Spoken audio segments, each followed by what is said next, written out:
De nombreuses personnes comme vous connaissent Yuka, l'application qui permet de savoir ce qu'il y a dans ce qu'on va manger.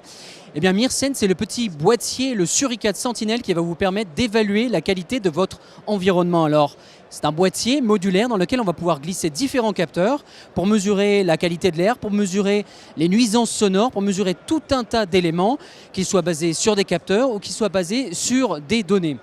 Alors pourquoi ne pas faire un boîtier qui soit capable de tout faire? Eh bien tout simplement parce qu'il faut laisser un peu de place aux capteurs.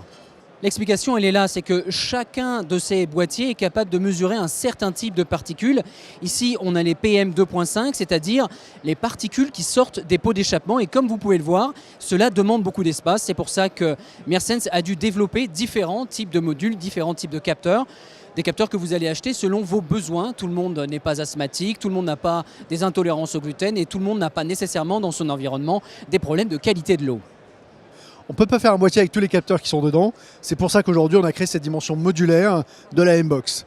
Il est clair aujourd'hui, et je suis très convaincu que dans les prochaines années, la puissance ou la performance des capteurs va être divisée par deux, la taille va être divisée par deux, la performance va être augmentée par deux et le prix va être aussi divisé par deux. Et ça va nous permettre sans aucun doute, d'ici là, d'arriver à faire un capteur tout en un pour l'air, les ondes, les UV, la nourriture et l'eau.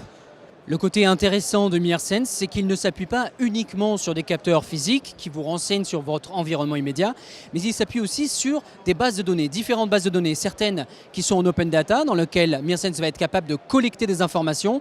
On pense ici, dans le coin de Las Vegas, à la qualité de l'air, mais aussi à une base de données déclarative sur les serveurs de MirSense, dans laquelle, sur une base de déclaration communautaire, les différents utilisateurs vont pouvoir ici déclarer qu'ils ont été malades dans un restaurant ou que dans un certain arrondissement de la banlieue de Lyon ou Paris, il y a beaucoup trop de bruit. Le double intérêt de cette collecte de données directe et de base de données, c'est bien évidemment d'améliorer votre qualité de vie et surtout de vous poser des alertes. Des alertes qui ne sont pas génériques, mais des alertes qui sont personnalisées puisque vous allez pouvoir renseigner au sein de l'application éventuellement une insuffisance respiratoire si vous êtes asthmatique et ainsi l'application s'adaptera et vous lancera des alertes quand par exemple il y a un pic de pollution.